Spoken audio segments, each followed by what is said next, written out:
Sometimes the biggest stories come in the smallest packages. Today, we're diving into the shortest book in the Old Testament, just 21 verses long. But don't let its size fool you for a second. The Book of Obadiah is an absolute blockbuster, packed with family betrayal, deadly pride, and ultimately, cosmic justice.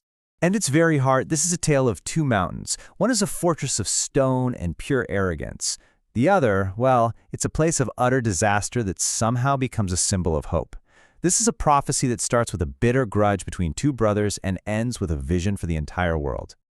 Okay, so to really get this, we've got to rewind. Way back. We need to start with a family feud that exploded into a full-blown national rivalry. We're talking, of course, about two brother nations, Israel and Edom.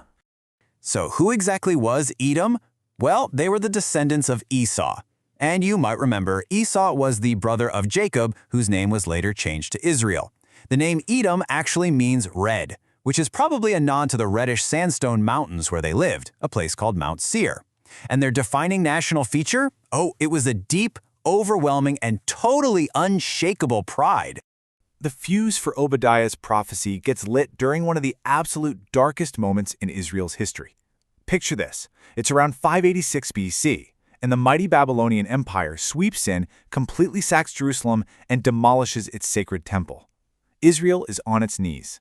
So what does their brother nation, Edom, do? Well, that's where the story takes a very sharp, very dark turn. So what was the root cause of what Edom did?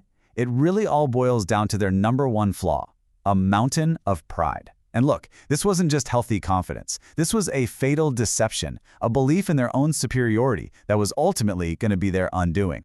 The actual Hebrew word used for pride here is fascinating. It's zadon, and it comes from a verb that literally means to boil up. It's such a perfect image, right? It paints their arrogance as this big bubble that puffs itself up. It looks impressive on the outside, but inside, it's completely hollow and empty.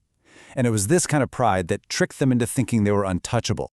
And you can just hear that deception in their own words, can't you? They lived way up high in these incredible rocky fortresses in Mount Seir, and they felt totally invincible. Their own geography fed their arrogance. They literally looked down on the rest of the world and thought, who could possibly touch us up here? But then comes the divine rebuttal. And God's response through Obadiah is just chillingly direct. It's like, oh, you think you're as high as an eagle? You think you can build your nest among the stars? It doesn't matter how high you climb. I can and I will bring you down. That bubble we talked about, it is about to burst. So, where did all this all-consuming pride lead? Straight to a shocking act of betrayal. When Jerusalem was being torn apart, Edom didn't just stand by and watch. No, they actively jumped in and took part in their own brother's suffering. Just look at this list. It is a devastating indictment. First, they just stood back. Then they started to gloat, to celebrate Judah's destruction. But then it got so much worse. They actually went into the city to loot what was left. And then, and this is just the most cruel part, they stood at the crossroads, hunting down desperate families who were trying to escape and handed the refugees over to the Babylonians. This wasn't just inaction. This was predatory cruelty. And for all of this, the prophecy declares that a day of reckoning is on its way. This is a huge theme in prophetic writing, something called the Day of the Lord. It's not just any old day. It's a moment when God personally steps in to set things right and completely turn the tables on any power that thinks it's invincible. And the prophecy is crystal clear about this fundamental principle of justice. What goes around, comes around. Edom's fate is going to be a perfect mirror image of their own actions. They're going to get the exact same cruelty and destruction that they dished out to their brother. It's this principle of cosmic payback that you see echoing throughout the ages. And this right here, this lays out the whole story in one shot.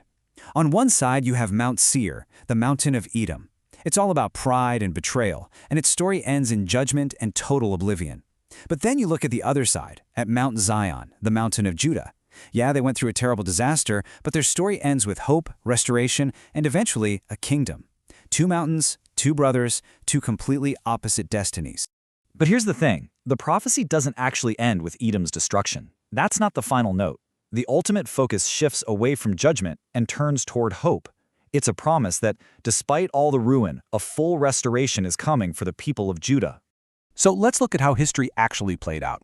Obadiah makes this prophecy around 586 BC. And then, just as he predicted, around 312 BC, Edom gets overrun by another people and completely ceases to exist as a nation. Gone. From there, the prophecy kind of zooms out, talking about a long period called the times of the Gentiles, all leading to a future where God's kingdom is finally and fully established. So you might be thinking, why should we care about this ancient prophecy against a nation that's been gone for thousands of years? Well, it's because of a cool literary device called metonymy. Basically, in the Old Testament, Edom becomes more than just a place on a map. It becomes a stand-in, a symbol for any nation, any power that's defined by that same kind of pride and hostility towards God, a pattern we have seen play out again and again and again throughout history. And that right there is the ultimate point of the whole book. This story that starts with a tiny, local feud between two brothers climaxes with this massive universal vision. It's not really just about Edom falling. It's about all proud, hostile powers eventually making way for an eternal kingdom where justice and peace finally reign, because the Lord himself is king. So we're left with this pretty heavy question, aren't we? If Edom is really a symbol for any power, any nation, any system that's built on arrogant self-reliance and cruelty to others, then what does this ancient warning from a long-forgotten nation have to say about the nature of power and justice and pride in our world today? It's a message that echoes from a mountain of ruin across millennia right to our own doorstep.